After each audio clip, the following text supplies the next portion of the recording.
Hey, it is Dr. Cree, and we're here for another edition of the Dr. Cree and Me Show. I am running around tonight, but I did not want to miss the Dr. Cree and Me segment tonight because it's on something that is very important. Hey, Ray. Tonight we're going to be talking about pediatric suicide, which oddly enough is actually on the rise. It seems like I've been hearing about it more and more lately. Hey, Tanya. Welcome to the Dr. Cree and Me Show. We are going to start in another minute or two. And we're going to talk about some of these things that's going around. Hey, Sam. Going on as far as pediatric suicide goes on. Yes, it's happening.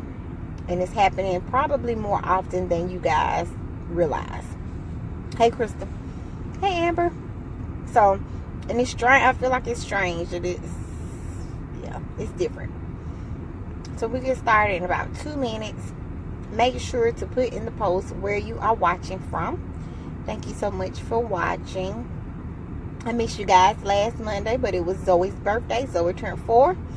And we had Zoe's day. She wanted chicken and waffles and ice cream. Oh, I'm sure. So we'll have to catch up on it. But I think that it's important to know that this is going on out there. And that there are certain signs that we need to be looking for in our kids. Especially if you have teenagers. So it's 7:02.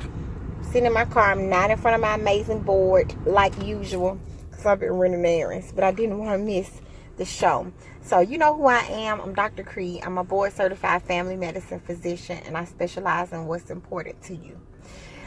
Through my miraculous and wonderful practice, Brownstone, my telehealth, my concierge medicine, and my book, I help you learn to live a healthier, happier,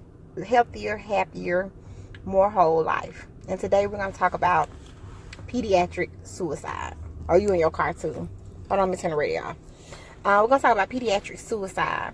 So I've been hearing a lot. And actually, I'll back up and say I've been having seeing a lot of younger kids with more anxiety, depression. When I say younger, I mean like teenage kids, 16, 17, 18 years old, even younger, with a lot of anxiety, a lot of depressive symptoms. And I've been amazed that this is starting to show up, I feel like, more frequently than when I was younger, when I was a teenager. I don't remember, kids being on medicine and stuff like that. I know now a lot of kids are on ADHD medicine. A lot of kids are on anxiety medicine. A lot of kids are seeing therapists, not necessarily for, major illnesses, but for the likes of just being anxious, very anxious kids, teenagers and preteens nowadays. Which is a shock, because I'm wondering are we giving them the coping mechanisms that they need to cope, or are we teaching them that we have to pull, to a drug, not a non-prescription drug, but even a prescription drug as a way out. So I don't have a bunch of bullet points tonight, but I wanted to share some of the things that I learned. Hey, Reverend Eva, I wanted to share some things that I learned on pediatric suicide. So the first thing that amazed me, I heard of a 16-year-old kid in California that recently killed himself. He was a baseball player, athlete, honor student, and he wrote a series of 3 letters leading up to his death, saying like, don't blame this on my parents. I had great parents. Don't blame this on my coach. However, he placed a lot of the blame on his teachers. Like, I think the big thing that I took away was he felt like it was a lot of added pressure on him. He said in his school, it was not a private school, it was a public school. And that he felt like if you didn't go to college, that you were going to be looked down upon. You were going to be ostracized. So it was a lot of pressure. They go to baseball practice until about 6:30. and then do 4 or 5 hours of homework. That's a lot of work. I mean, that's a lot. And that was just the normal for them. And so he said that he felt like they were being prepared for illy, or as best they could, for standardized tests to have to deal with. Now I know in Alabama we're dealing with the report cards and the passing and the failing, where you think that you're studying your hardest, and then you get a report and say, hey, your school failed. So he was like, he felt like he had all of this undue pressure on him placed by the school. They give him all these things to study for, then the test wouldn't be on that. So he's up stressing about that. So we got a rising kid, you know, an awesome child that goes and says he doesn't see any way out of this, no way to cope with it, because he is so, like, he wasn't really depressed. He just said he felt like he had no other choice but to take his own life, because what was being asked of him he felt like was too much. So we have to be mindful that there are expectations that we have on our kids, and every so often we probably need to kind of step back and say, are these realistic expectations? Are they appropriate expectations? Are they too much? Or is your child able to receive that kind of criticism? Because every child doesn't receive criticism the same way. So number one, if we had to have points, number one would be extra added pressure on them by society. We're not even talking about bullying. We're just talking about the everyday wear and tear of trying to juggle good grades, trying to juggle sports, trying to juggle all these things and still make everyone proud. So let's make sure that we are watching how we portray or perpetrate our expectations on our kids. So feeling like they have overly expectations or heavier expectations on them. The second one is, I've recently seen on the news about, hey Miranda, is the Tide Pod challenge. I'm not sure if you guys have seen that one, but it is where, hey Angela, it is where the kids actually are challenged to take a pod detergent, and they actually have to film themselves biting into the pod detergent. Of course, the detergent is a poison. So they bite into it. They're either supposed to show proof that they bit into it by opening their mouth, spitting it out, or swallowing it.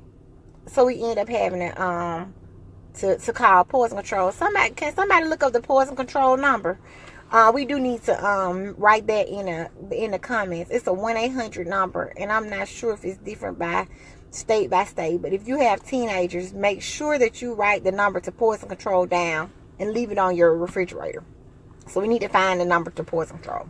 So extra added pressure on them. Number 2, there's this Tide Pod challenge. So the kids end up biting into the dish detergent, swallowing it, because now they got all these YouTube hits, Facebook likes, Instagram likes. So now in this day and age, a lot of the pressure that kids are feeling is based on the likes, the popularity, and not if it makes sense or not. So that's something that you need to be mindful to tell your kids. Don't eat anything. Don't put nothing in your mouth. You don't have to brag about what you're eating. If we didn't buy it and it's not normally consumed in this house, don't go out and eat it. So they had stuff like the water challenge, where they was drinking all gallons of water, not really realizing that, you know, if you drink enough water, that can actually harm you as well. So the added pressure, Tide Pods challenge. The third one that I heard of, and I was like, good Lord, the hang yourself and pass out challenge. Well, the kids are finding where they go and hang themselves and are expecting to get a high from having a lack of oxygen. Well, they're not thinking about have this lack of oxygen, that you are having a lack of oxygen, passing out and even dying. Hi, Miss Keisa. So I've seen recently where a 6-year-old kid died from doing this hangman and pass out challenge. So they actually hang themselves, get this loopy feeling. Thank you. Shioki just posted the poison control numbers, 1-800-222-1222. So they get high off of the lack of oxygen and forget that, you know, the lack of oxygen can cause you to pass out. Thank you, Kisa. So we'll have to be mindful that if your child, if they hoarding all their covers, you can't find any belts. You have to be mindful that they could be doing something. These are all things that we need to be looking for signs in our teenagers. Signs that they are isolated more. Signs that, nowadays kids are doing more than just let me go cut myself and, cutting and attention seeking. They are doing this for attention, but they're doing it for attention on social media so everybody else can see it. So you got all these documented teenage deaths because it started off as a game. So watch for signs. These are some signs that we need to watch for our kids. We need to watch for being more isolated. Watch them for watch their social media. If you allow them to be on social media, see who their friends are, see what their friends are doing. Because if all their friends doing is challenges all day and night and all day long, then that's something to be concerned about. And know that, yes, number 4, of course, is bullying. Kids are killing themselves left and right because they felt overwhelmingly bullied at school by the extra child or by the little child. Little bitty kids bullied too. The shortest one in the class and the biggest one in the class. You never can tell which one of those are the bully. So whenever I see kids for their well child visit, I always ask them, are you being bullied? And they're like, no, I'm not being bullied. I'm like, well, are you the bully? Because I just need to know. So you have to be asking, you have to have those hard conversations with your kids and say, have you ever heard of this? Or have you ever heard of that? Because you will rather them to hear X, Y, Z from you than you would from their peers. And it sounds exciting and intriguing when they hear from their peers. And, that way you can say, look, if they talking about this at school, you don't need to be involved in it. So number 1, extra added pressure from school and from their surroundings and from performing. I don't know that they're necessarily built like kids were before. Just be mindful of the kind of kids you have. If you got a strong-willed child, if you got a mild temperamented child, and you balance your teaching styles or your rearing styles based on that, because everything doesn't work with the same for every kid. So 1, watch and see their school dynamic, how the teachers treat them, how their peers treat them, extra added pressure, how they deal with pressure. Because these are the kids that's going to have irritable bowel syndrome. They're going to have, overly anxious. They're going to want to miss a lot of school sometimes because they can't get themselves together. So they're constipated, diarrhea. Whenever I see teenagers and they come in with issues like that, I'm like, what are we missing? I need to ask your mama to leave so that we can talk about what we're missing. Because we can do $1 million workup on a teenager and it comes down to something like this. So 1, extra added pressure. 2, the Tide Pod Challenge, where they bite into the Tide Pods, either showing proof that they ate it, or spitting it out. The Hangman to Pass Out Challenge, where they are hanging themselves, getting high all that euphoric feeling from the lack of oxygen, and either passing out and never waking up or passing out. And then be mindful of bullying that's going on. Is your child a bully or are they being bullied? Everybody's kid doesn't fit in either category, but just know that these are conversations that we have to have. Watch for isolation. Watch for them wearing long sleeve shirts in the middle of summertime. Are they cutting themselves? Are they hoarding the covers, the belts, laces, things like that they can hurt themselves? We have to make sure that we're paying a lot of more attention. I know as parents we may work late hours, but it's our job to cover our children. We need to be watching them closely. We need to really be watching and see, like, oh, she wasn't doing that last year. What's going on? Is this puberty? Is this not puberty? Who are your child's friends? Who are your child's friends' parents?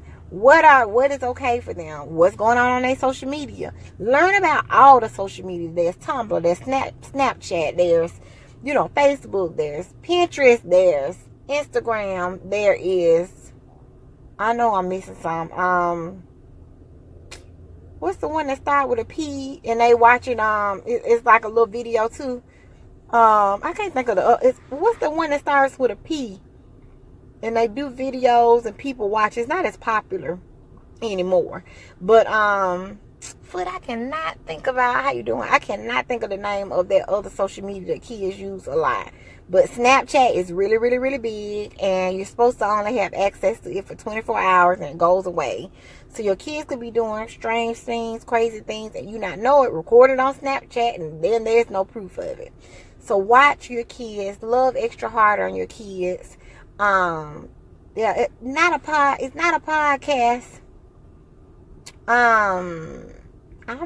When I think of it, I'll put it back on here. I cannot think of the name of it. So just be mindful of this, that this is something that's going on. It's really on the rise, and it's up to us to be our children's advocate. Hey, Doris. That's the big things. That's it.